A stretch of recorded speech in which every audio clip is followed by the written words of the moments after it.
Good morning. It's always nice to welcome you to 3+U, and so ditto on this beautiful day here in the Tennessee Valley. I'm a little bit happy as we kick off the show, though, in a different kind of way this morning, because lucky for me, I think I have two chatty Cathys sitting next to me, because I've got Denise Reed, who is with Toastmasters International today. By day, she has a job at Concierge Office Suites. Ann Cunningham is also representing, in a way, Toastmasters, but the local branch of that, which is called the Wordspinners Club. So good to see you both. Great to be here. Thank you. I'm thrilled to talk to you because you're representing this ability that we all have to learn how to speak well in front of a crowd. And it shocks me on a regular basis, Denise, that is still the #1 fear when people are polled. Is that every right? human being, the second fear is falling. Really? But the #1 fear is speaking in front of groups of people. Why? Do we know why? I think it's because you are wondering what other people are thinking about you. Are you going to say the right thing? Are you going to be tongue-tied whenever you're in front of a group? And I think that's why people have that as their greatest fear, because you want to get your thought across. So I'm sure, Ann, people could be thinking, okay, but I have no one that I need to go and talk to, so what difference does it make? But the truth is, communication is everything, whether it's with your neighbor, your husband, or in your case, it was with your job you wanted to improve. That's right. Being an effective communicator is very important in everyday life. The way we speak to people, trying to get our points across, trying to explain things, even trying to give directions. It's important to be able to communicate with people.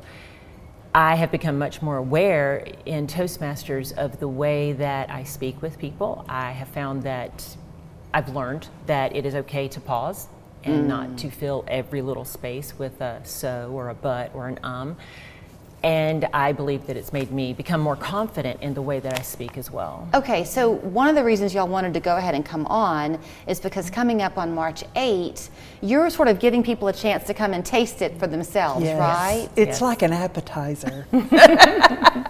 So how does this work, Denise? So our open house is going to be March 8 at 6 p.m. for just an hour.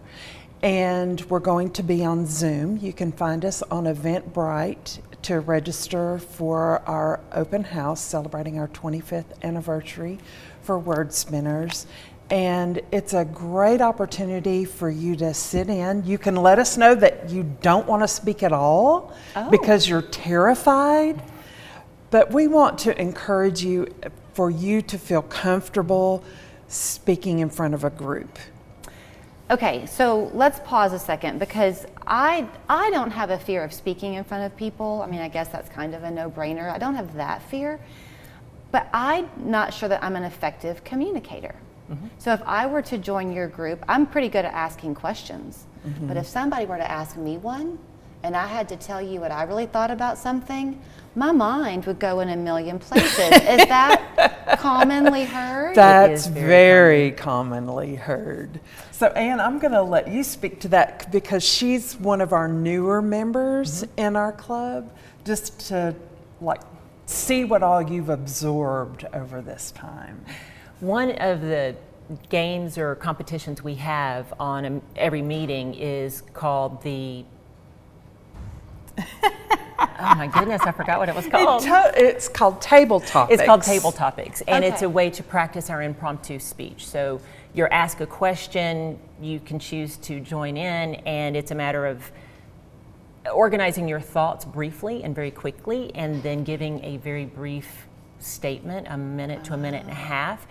It's great practice for those times when you're talking to people on the street and they ask you a question, and it helps you to organize your thoughts and stay organized within that. I think that's a big part of it. Yes, it's the organization of your thoughts. So we're all in our 50s. Sorry, I aged just all on TV. And that's okay. So there's a lot in there, right? Our heads have a lot. And they probably have work things, family things, pet things. Yes. Or even if you're out in public and you want to give back to the community, you'll want to be a part of the association, not just as a member, but hopefully to promote the association, maybe your church family or something you're passionate about.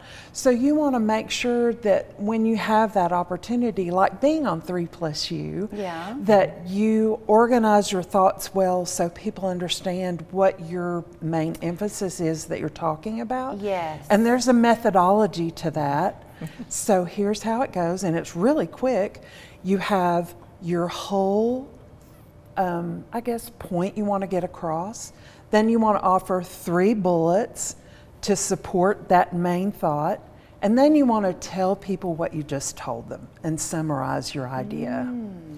And that's one of the great things about being on or being a part of Toastmasters, and specifically Wordspinners, a local club. You can practice that over and over again with all kinds of topics and learn from everyone's collective life experience. So even if the end goal result for you is that you get along better with your mother-in-law, yes, right? Because that, I'm not totally being silly with that, but because you learn brevity. Yes. As opposed to being the one that rambles on and on. Something else I noticed about both of you, you're very slow in your speech. That's good. See, I tend to be a fast talker because I think I don't want people to tire of me. But you're and you want to give lots of information really quickly, so you more get your point entertaining. across. Yeah, but you command attention. When you speak slowly and with purpose, it commands, and that's the goal. Am I right, Ann? Exactly, and it's being a part of a small group, part of a club, is that we can practice these things in a safe and nurturing environment. We give feedback, we give positive feedback, we help each other to learn. I have learned so much in my 2 years, almost 2 years of being with Wordspinners. I feel much more comfortable speaking. I don't mind the little pauses that are there, and I have learned how to slow down. I am also a very, very fast speaker. Really? Well, you would not know it. And the pauses, I'll compliment you because I think that the pauses give you confidence. Yes. Y'all both come across being very confident, which is appealing because that makes people want to listen to you all the more. And I think one of the things that people have not a clue about when they come to visit Toastmasters, I certainly didn't, is you have the chance to organize your thoughts, slow down what you're trying to communicate, and you're actually listening to what somebody asked you. Okay. And that's part of it. In fact, we even have a position on our meeting agendas, so we get through everything that we want to cover in that very short hour that's called Pungent Preceptor. And that person's assignment during the meeting is to listen to what everyone's saying, and then at the end of the meeting, ask questions to see if we were listening. Okay, I have to listen to the cues I'm being given, so I have to wrap it up. Oh, but good. go and be a part of this. You can sit in your own living room, have a beverage of choice, and be on Zoom with them. On March 8th, there's no cost, 6 to 7. It's you free. can play the table topics. Perhaps you'll play that. Perhaps you'll play Pungent Takeover. Perhaps you'll play something else. But you can register at eventbrite.com. Yes. And their website is kind of a different one, but it's 6969.toastmastersclubs, plural.org. Yes. I'll slowly say, thank you. And you're welcome. Thank you. You can also find us on facebook.com/Wordspinners.